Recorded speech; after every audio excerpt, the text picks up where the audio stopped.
All right, well, welcome to day 5, I believe it is. But this is kind of the big day of my New Orleans trip. This is actually future Melissa coming to you from home. So I didn't intro the day. I was naughty. So let me give you a little context on what you're going to see in this video. So in day 4 or 5, whatever it is, we are going to do a plantation tour. So Oak Alley Plantation through Gray Line, and swamp boat tour through Cajun Pride.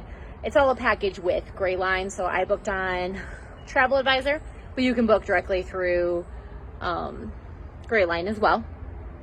I also tried the buffet at the buffet at the Hyatt, which you'll see that and my thoughts on that at the end of the video. Yeah, I hope you enjoy. It was a great day, a busy day.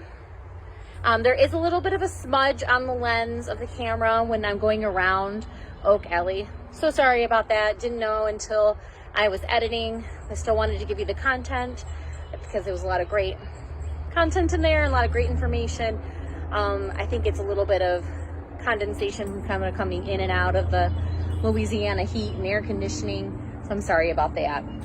All right, well, enjoy the video. All right, here's the breakfast buffet at the hotel. They have this like little sky yogurt. Let's get on the other side so we can see what we're talking about. There's bagels, toasty, cream cheese and butter, overnight oats, ooh, chia seed pudding. It's like salmon lox, yogurt with fruit, sandwich meats and cheeses, olives, bread, pineapple, watermelon, honeydew, and cantaloupe. Oh, this is cool. Honeycomb.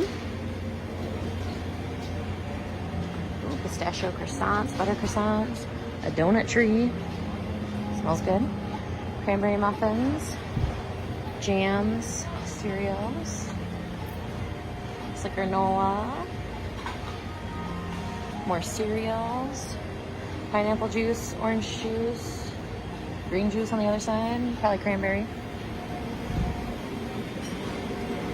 Oatmeal, stuff to put in it. Grits. Their grits here are pretty good. Crawfish sauce. Scrambled eggs, hard-boiled eggs, potatoes, biscuits, chicken sausage, bacon, beignets. That's a good start to a morning. Bread pudding, French toast, pancakes, hot maple, stuff to put in your pancakes, I guess. And then they said that there's an omelet and waffle station as well, which I think is here. All right, let's get some food. All right, I got some bacon, potatoes, a little chitsy cube, scrambled eggs, which I probably won't like. I don't know why I always do that. A sausage, watermelon, strawberries and blackberries, and there's some blueberries in there too, but I probably won't eat those. All right, let's take a whirl. Got the croissant with the pistachios, more bacon, bacon's really good, and little beignets. I did order an omelet, so eggs in there with mine. I don't know why I always do that. And the potatoes weren't really good either.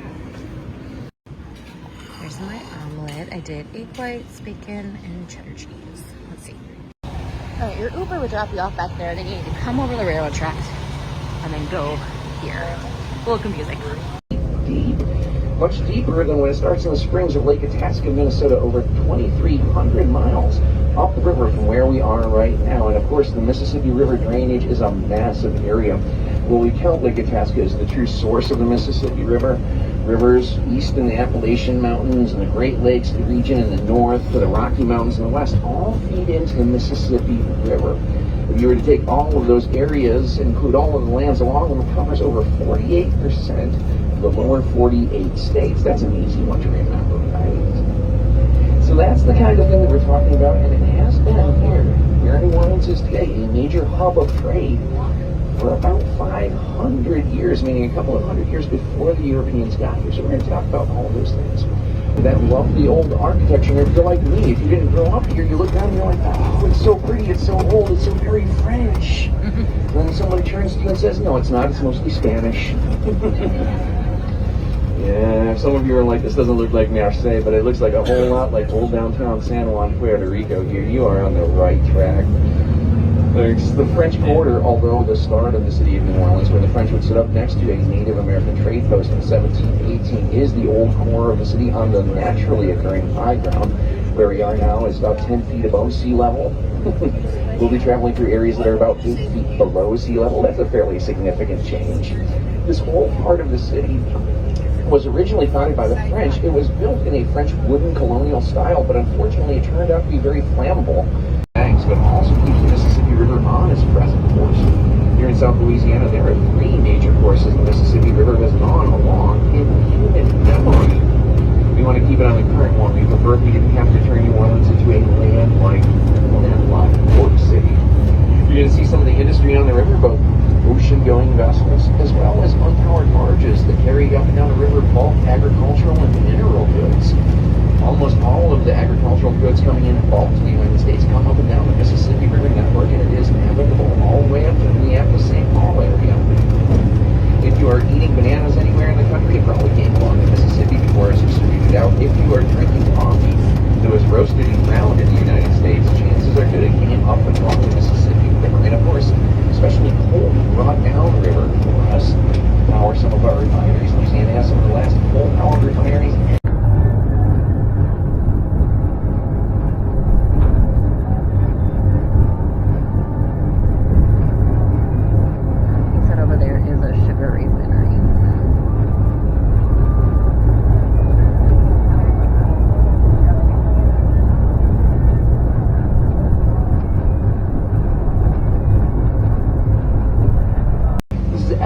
Plantations coming up on the left. It's beautiful and very, very Anglo-American. By that I mean the love of stark white and Greek revival influences, along with dark shutters to close the house off.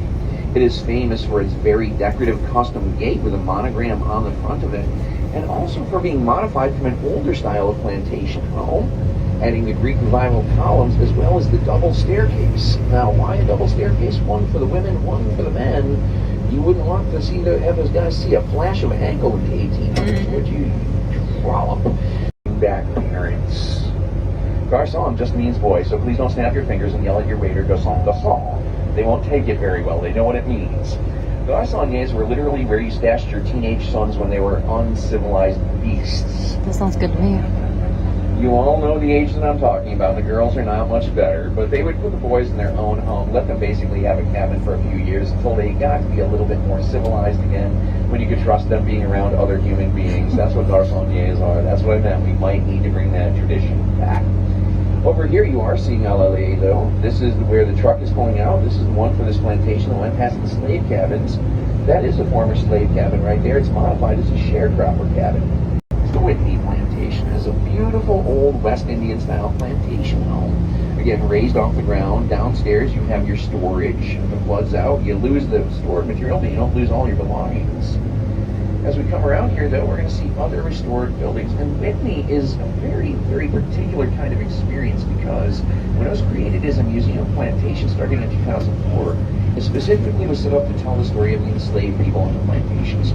The man who bought the home originally to live in it in his retirement was a lawyer from New Orleans who said, I grew up like the other kids, learning about the plantation history, but learning skirt mid-tulip history, the history of the people who owned it, but not the people of the people, the history of the people who built it and ran it. He said, as I moved out here, though, I got to know more and more about it, met people descended from people who had been enslaved on Whitney Plantation, and decided to turn it into a museum with that as its focus. When it opened its doors, it sent shockwaves through the other museum plantations in the area. After that, everybody had to hurry-scurry to start to talk more about a more balanced view of the history. We're going to see that even at Oak Alley Plantation, that has since recreated slave cabins and hired a historical interpreter to talk more about that, the same way they talk about the history of the mansion house itself. Dupont had fought in the American War of Independence as a French naval officer, helped the Americans win their independence from Britain, and when this place became Louisiana Territory, part of the United States, he applied to the American government. He said, hey, do you have something for me? This is very much a West Indian style plantation. beautiful jewel tones on the main building over there. Now, Monsieur Depart got his land grant here in Louisiana from a grateful American government, moved here, fought enslaved people, got the building started, and dropped dead from yellow fever. That's the end of his story. In midsummer, maybe that's why a company picked this for the filming of the plantation scenes for a spooky tale called Skeleton Key that came out in the early 2000s starring Kate Hudson.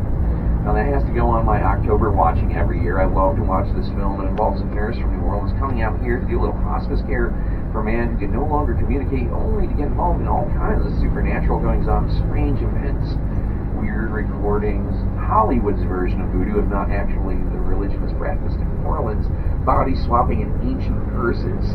I do love it though, but people started with a Creole-style structure, but as it changed hands down the years, it would get that white paint job, the dark shutters that we associate with the Anglo-American plantations. It was said that the captains who worked the riverboats would pull up to the dock, take a good look from the top of their ship. What color is the house painted? Know whether they could get away with English, or they're going to have to use whatever schoolboy French that they'd managed to acquire along the way. This one is gorgeous also. You see it has multiple gates depending on where you were entering the property at different times in its history. St. Joseph Plantation was a working plantation up to the 1920s, and it eventually absorbed the Felicity Plantation into its property. Both of them supported today by the leasing of the sugarcane fields around them. Interview with a vampire. This is Louis's home.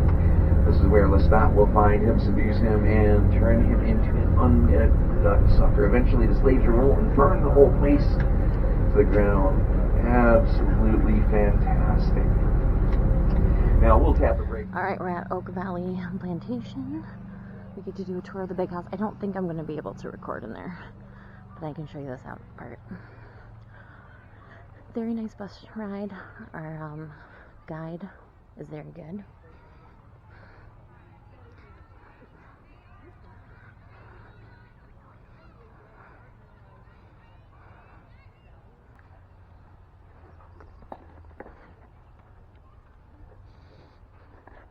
These trees are gorgeous.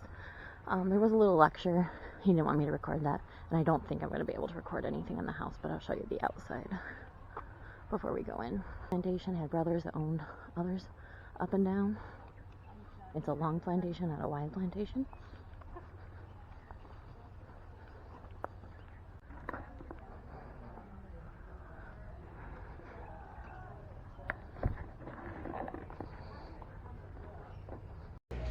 Indicated that she was second generation to be born in Louisiana.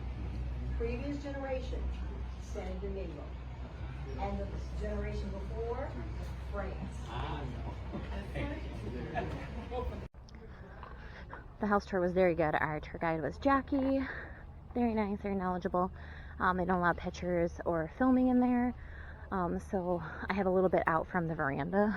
So when you're out on that veranda, you can. So I'll share that. But I think everything else we can film. And then julep, they have ones with bourbon. That's what this one is. And it's not real strong.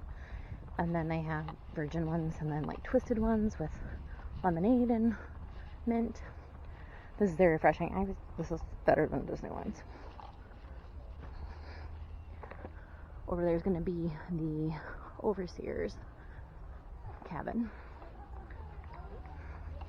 These are between 200 and 250 years old. Hurricane Ida kind of decreased some of the foliage, but they've held up well, and they're part of like a historic oak tree society. And they have names, at least the ones in the alley do.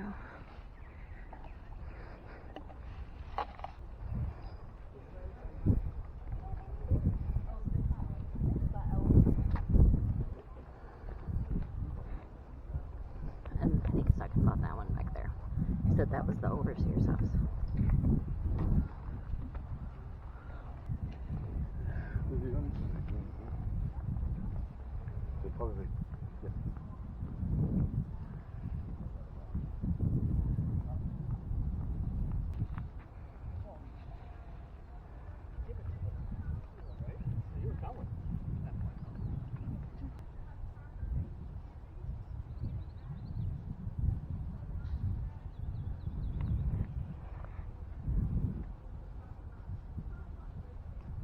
He conducted horticultural experiments, and his expertise brought attention from other planters.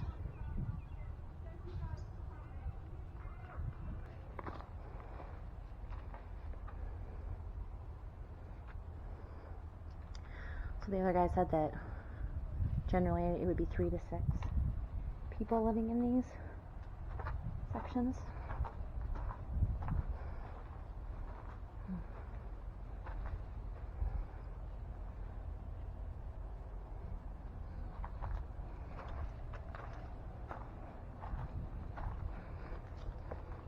A chicken coop.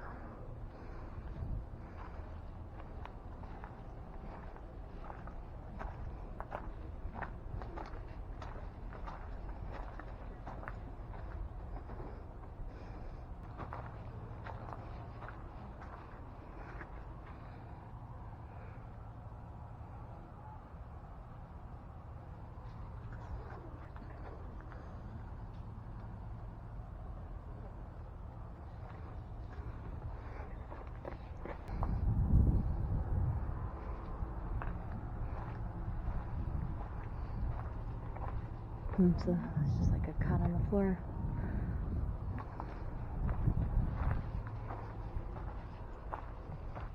So this is for the field slaves.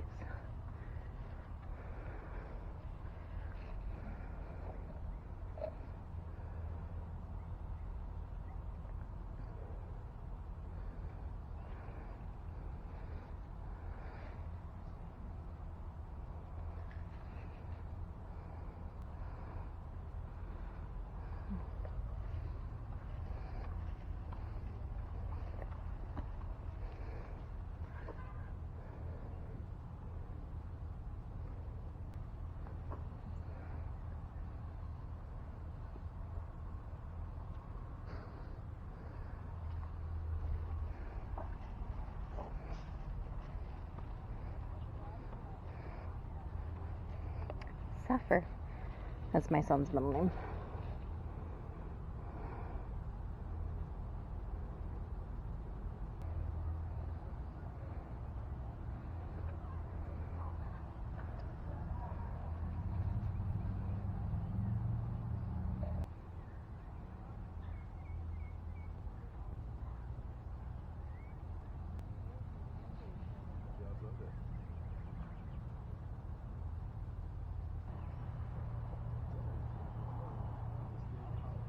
Wow, age 100.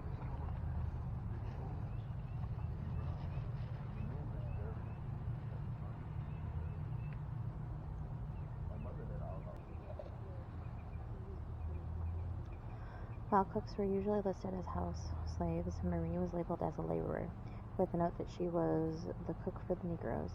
Her job, cooking large quantities of food for the plantation field slaves, apparently was not as important as cooking for the planter's family.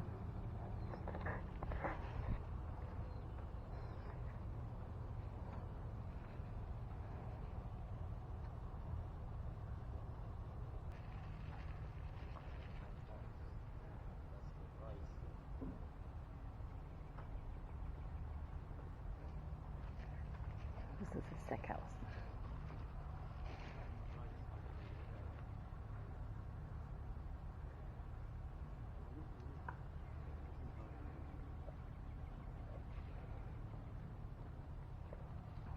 Yellow fever infection, worms, ammonia, malnutrition, work accident, cholera, childbirth, dysentery.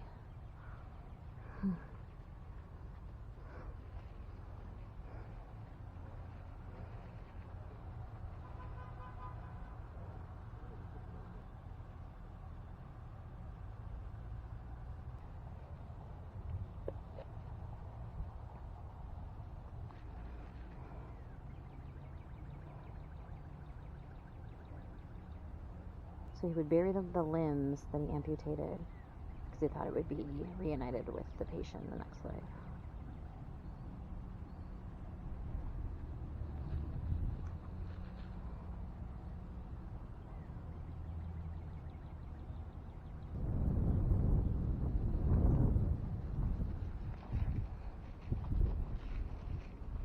And laundry kettle.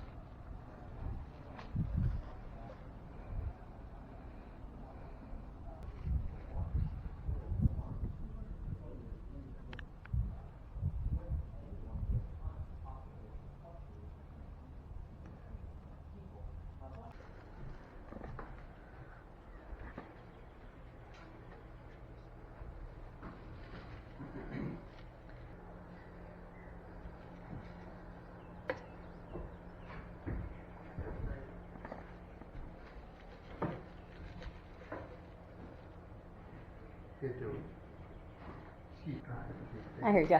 Thank you. Mm-hmm.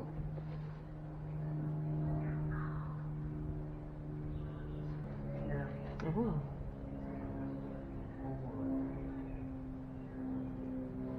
No.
This was in the house too.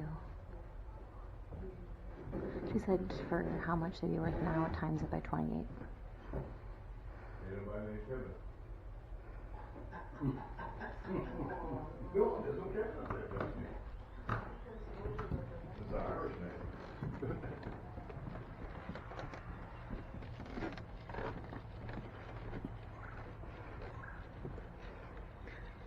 So the full moon is for men, the half moon or the sliver of moon is for women.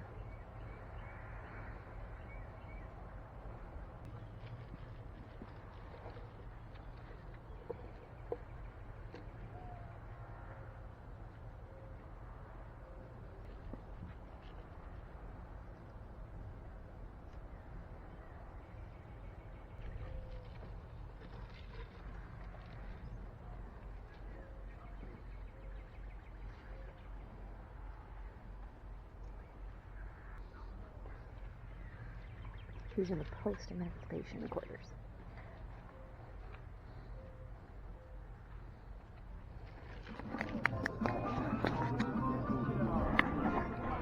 So their gift shop's pretty nice. There's also a bar here.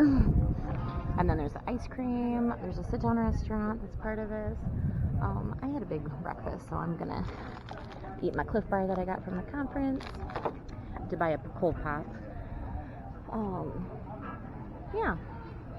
Nice little area. The gift shop was really good. I got way too much. I'll include it in the haul, but one thing I'm kind of excited about, and I wish I would have actually bought the 4-pack so they could have their own, but I originally got this just for me, but I'm like, no, I'm going to take this home and have the boys and try it with me.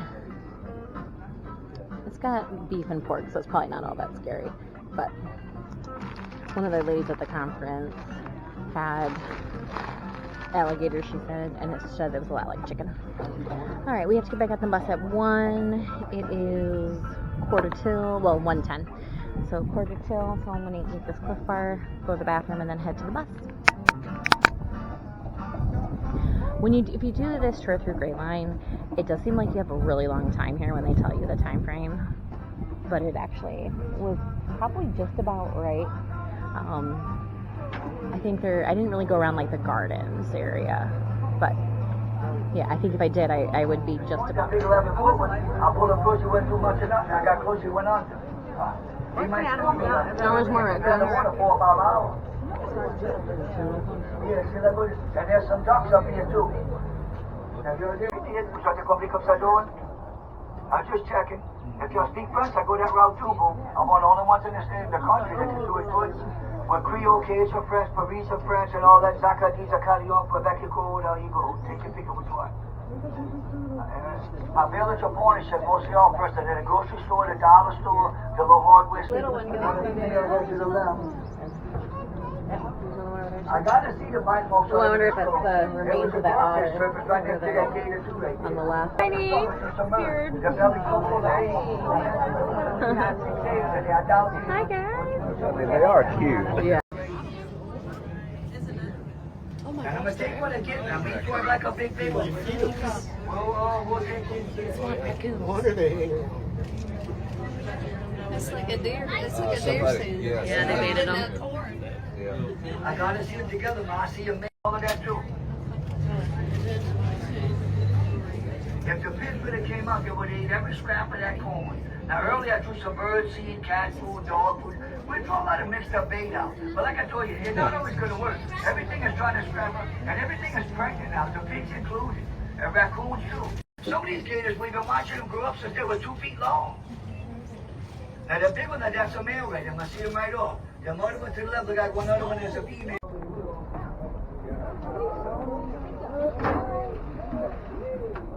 Sounds like I get food my own way.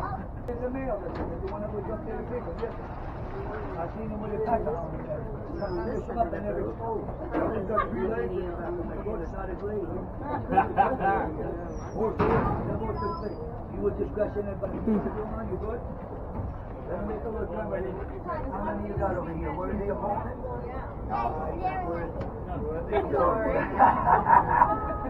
Let me do a little bit on this side for y'all too. Oh, you like something somebody's wearing over there. Well, in the water. 5 or 6, 8. That's it. Ain't that done. It's done. She can't pull it back here.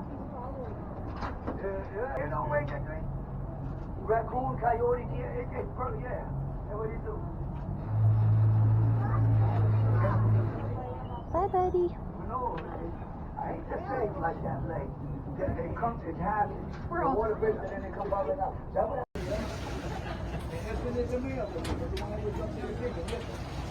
I seen him with a packer on there. It's up and never exposed. It's not his leg. You were discussing advising. Now let me make a little turn around, buddy. You're good? Oh, you like something somebody's wearing over there. Well, he does his baby friend. Look at the belly. See him front the back legs? They're like it. She may be getting the drop. Her water may be getting ready to break and come bubbling out the booty with the egg. What if they do come bubbling out right there? They roll up into the water. 5 or 6 eggs. That's it. They knock that done. It's done. She can't pull it back here. Here's another one.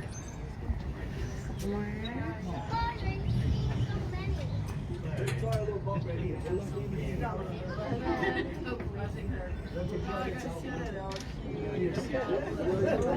Okay, we'll do okay. Come on, short. What's up? Uh-oh. The cat is back.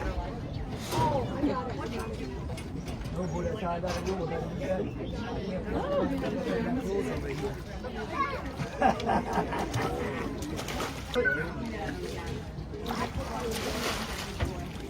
The big one here, that's $1,000 alligator. This one right here, that's $1,000 right there. Now for your $1,000, you're gonna have to spin it and make earrings and necklaces and stuff. You ready? How about you?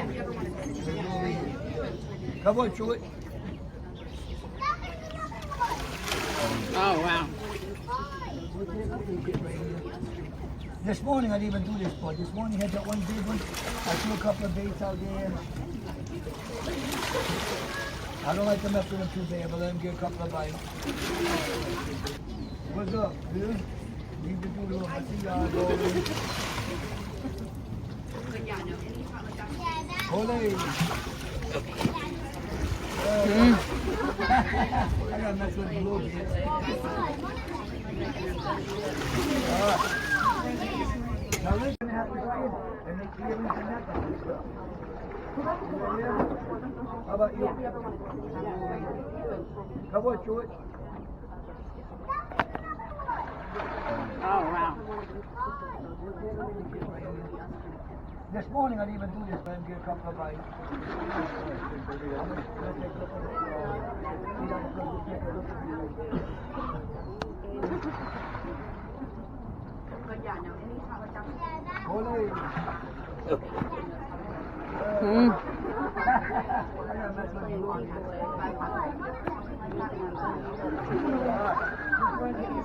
Now let's go to I'm gonna come back to it here. The graveyard, I can do all this gator stuff and animal stuff. I can pull up by the graveyard and do the whole deal like that with children. I'm gonna come back to it in a minute. I'm gonna come back to it, boo. You ain't gonna miss that. I want to go look and see a few more gators over here first. I want to go see if that fish come out over here too. And check this other spot over here. The graveyard will still be there. I've been there 100-something years. There's gonna be there another 50 years. You look up the year 1950. September 28, 1950. You're not My birthday, well, not 1950, but it was my birthday. Y'all had a gal with the shirt with that y'all? And I'll give you the one too. One of y'all had a gal with the shirt on. Was it this trip here? But look, Galveston got wiped out in the year 1900. 1900, and hundreds of bodies dead in Galveston Bay in 1900 by big hurricane. Okay, great, I know where to go. There's no mailbox either. Not to understand what hurricane even is back there. The water pushed in about 10 feet, no levee, no wall, no more nothing. That's outside tonight. You going to the outhouse too after that, whatever. And then tomorrow evening. What? Tomorrow's Friday. You're washing your clothes, your dishes, and your booty tomorrow evening in that tub. And you want warm water. Ain't no hot water here. You're warming water out here on a pot belly stove. You chop warming water. You got 4 or 5 containers of water you warm up to put in that tub of hot soapy water. And you got to keep your you away. You're not knowing it. Everything gobbled up. What if he goes by those big ones I was shooting? They would have swallowed you too. You're not safe with them either. And you feel the little balloon look good. And the only way you got just a license, you like the big ones.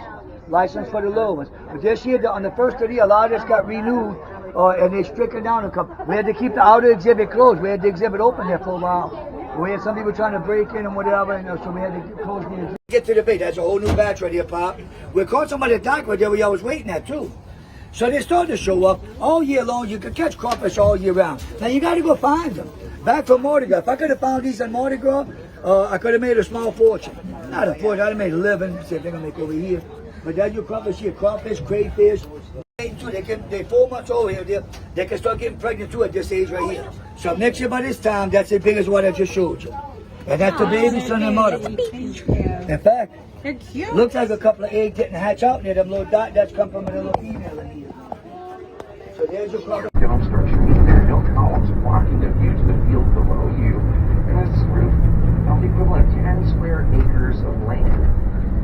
During the events of Hurricane Katrina in 2005, they said nearly 1 in every 20 people living in New Orleans at that time would pass through the Superdome as a shelter of last resort when that big Category 5 storm rolled through this area and lead that heck out of the Gulf Coast east of us.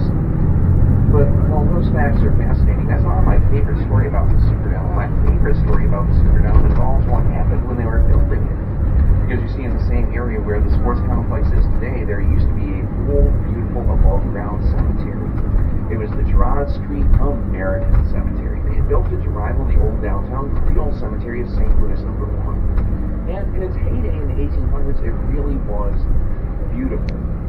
But times had changed by the 1960s. from the 1960s was fallen down and abandoned and overgrown, and the city said, well, let's just deconsecrate it and we'll move the bodies to other cemeteries. That will allow us to finish up our sports complex, and that's what they did. The stadium was finished and the team moved in and had losing season after losing season.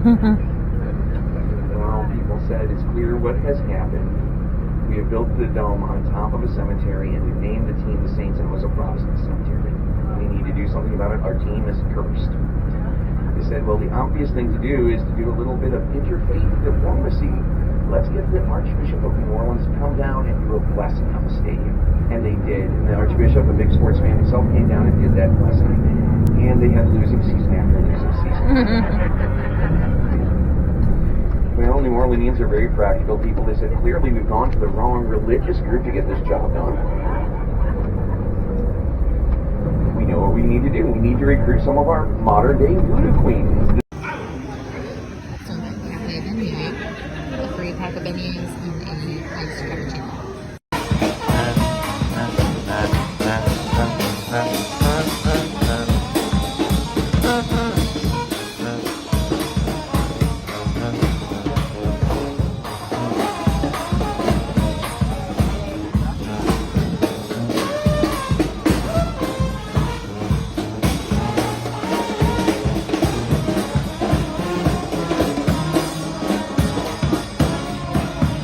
Alright, so there's a few things I need to like debrief with you guys. So let's go up this way. Alright, so breakfast. I didn't talk about that yet. But I need to tell you about this card first. So I had the reservation for like the conference, and work did that. And we had like internet. There's 2 bottles of water in the room. I wasn't really sure if they were extra cost or not, so I never messed with them. But that was like it. So for Thursday, I booked on my own. We have a program at work called Tickets for Work. So I did that and was able to get a cheaper rate doing it that way versus going through like Hyatt's website directly. So when I switched over my reservation, I was able to stay in the same room, so yay. But she said I had like this package, and I got this little card. So I get 15 dining credit on any of our restaurants and lounges, for daily premium internet, which I'm not sure if it's better internet than I've been using, I'm not sure. A complimentary bottle of water upon arrival, and it is like a big boy water. Like, look at that. It's humongous. So I took that with me on the swamp tour, but I also had water in my other bottle, so I didn't drink much of it yet. 10% off on the hop off tour, 25% off on 15% off on historical tours, and then 2 jazzy passes, which I'm kind of bummed that I'm not going to use that one. And then I also get 2 beverages per room per stay.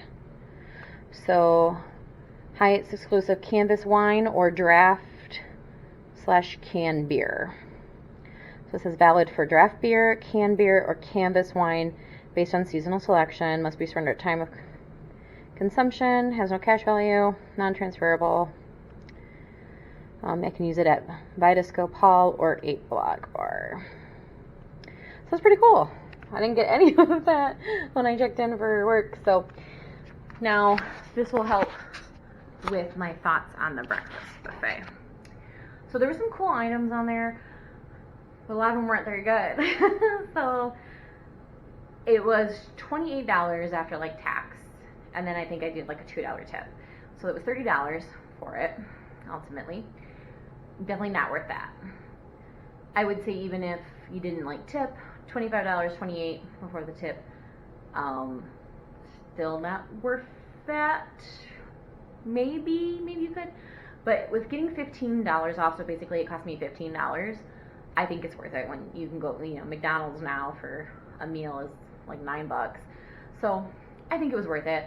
The build your own omelet, do that. Don't mess with the eggs on the bar. Blech. Build your own omelet was good, and they had egg whites, so that was awesome. The bacon was really good, so definitely ate quite a bit of bacon. All the pastry selection was really nice. The beignets were not good because they had been sitting there and they were just not very good. If they just came out and refreshed because they were the same ones we had at the conference, then I would say yeah, eat the beignets. But there was a pistachio croissant. That was very good. Yeah, so, you know, good and bad. I think if you have this and that's the only place you're going to eat and it's only going to cost you $15, then I think it's worth it. So the tour we did, so I booked that through Travel Advisor, but ultimately it's the same price if you book right on Gray Line. But it's Gray Line Tours, Plantation, and Swamp Boat. The description makes it seem like you're going to 2 plantations. So I need to look up and see if I got gypped or if it's really one plantation and it goes by both names maybe, I don't know. So I need to look that up, but Oak Alley, and I think I kept saying Valley, but it's Alley, was very beautiful. A lot of great history. We had a good guide for the house. It's not, like, there's not a ton of exhibits, which is fine. I mean, we're only there for like 2 hours, 2.5 at the most. So, yeah. You know, there's not a ton of exhibits, but what's there is good quality, good information. The staff are all friendly and nice. Very nice gift shop. I didn't go into the restaurant, but that looked pretty nice. They even had like grab and go food if you don't want to do the whole sit down restaurant. The gift shop I felt was pretty reasonably priced. I mean, definitely a little bit of a markup, but not too crazy. So yeah, it was very good. Our bus driver, or well, not our bus driver, but our tour guide on the bus, I think his name was like Erie. He was really good. He gave us a lot of great facts on our way out that you guys heard some of those. Sorry if there's a glare coming back from the window. It's kind of a problem on those tour buses. It's a very similar bus to what we used in New York. Very comfortable bus. The air conditioning was great on there. The chargers for your phone worked. You have to have your own cord. But they actually worked, which is good. I didn't look to see if there was Wi-Fi on the bus, but yeah, they're a good bus. He was very knowledgeable, gave a lot of fun facts, has a nice speaking voice. Our driver was really good. I think her name was Matilda, or Melinda. It was Melinda. She was a great driver. And then the Swamp Boat tour. So it was Cajun Pride Swamp Boat. Even if you don't do it through Gray Line, do a tour for these guys, and hopefully you get Captain, I think his name was Tim. He's what you want. He's like the stereotype of a Louisiana swamp person. He's got a fun voice. You would have heard in the video. Yeah, he was great. I didn't really have any trouble understanding him, but I could see, especially if you're not a native English speaker, that you may have a hard time understanding him. But he does speak French as well. So yeah, he was a cool guy. But it was a cool adventure. So a lot of people, like when we first start seeing the alligators, kind of freak out and they all go to like that side and crowd around. But he does a really good job making sure that everyone's going to see, no matter if they're on the left or the right or the port or the starboard side of the ship or boat, you're going to see alligators. So people started to like calm down like halfway through, like, okay, yep, there's another alligator. They got really excited for the raccoons too. It's like, people got raccoons at home probably. So we didn't get to see any of the pigs though. That was kind of a bummer. I was hoping we'd see a wild pig, but we didn't get to see a wild pig. We saw lots of raccoons. We saw a little bit of birds, not a whole lot actually, but a few birds.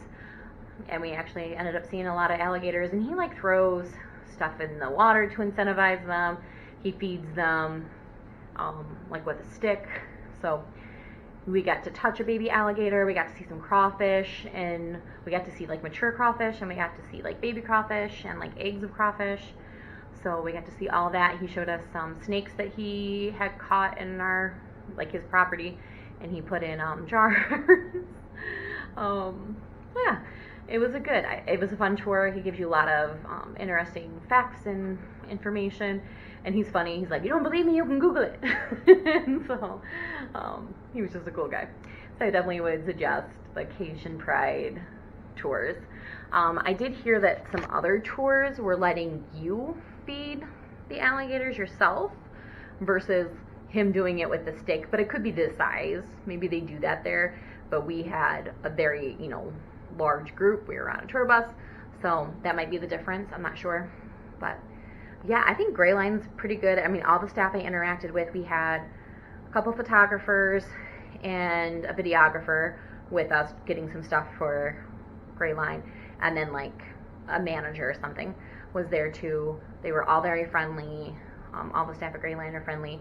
So I was thinking about doing one of the jazz dinner cruises, and I didn't because I met with my travel agent. But I kind of wish, now I'm glad I met with them, but I kind of wish I would have done the jazz cruise because it was a cool group of people. So yeah, I think anything at Greyline that you do would be a good time.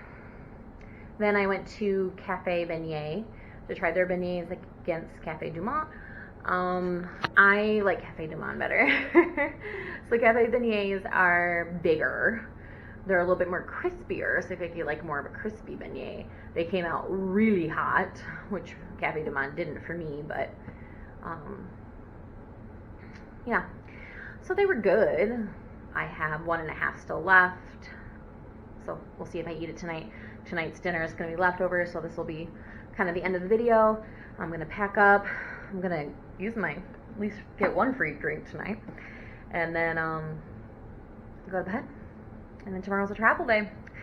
So if you love travel days, and I'll probably do the haul within that travel day, make sure you like, comment, subscribe so you know when that video goes live. But this has been a great trip. There's just like so much more I wish I could have done, seen, ate that I didn't get to do. So I really hope to do a Disney cruise out of here sometime. I'm looking at maybe doing a Mississippi riverboat cruise because I need to get Mississippi as one of the last states I need to hit them all before I turn a certain age, milestone age. So I have 3.5 years to do that, and one of the states I need is Mississippi. So the way I thought about getting Mississippi is to do the Mississippi River cruise, like through American Cruise Line. So I'm looking at doing that maybe in February. We'll see if money and the cosmos align for me to be able to do that. So we'll see. All right, well, let me know if you have any questions about the tour that we did today, anything that you saw today. Happy to answer. But this has been a great trip. And in future me will go into the resource for today's video. Thanks. All right, the resource for today's video is Heifer International. So I encountered some gals that were trying to get donations on my way to other restaurants in New Orleans. I declined them, and I would encourage you not to give the information to the street folks as well. But they are a legitimate charity. Heifer International is. Now the workers, I don't know. But here's a little information on Heifer International. So they work in 19 countries around the world alongside local farmers and business owners. We support farmers in their communities as they mobilize and envision their future, provide training so they can improve the quantity and quality of goods they produce, and connections to market, increase sales and income. So community mobilization, training, connection to markets, technology and innovation. Yeah, that sounds pretty interesting. Definitely check them out if that's something you're interested in. But be aware that you may encounter folks that are trying to get donations on the streets for this organization. They were out in front of like a CVS. So just be aware. All right, let me know if you have any questions.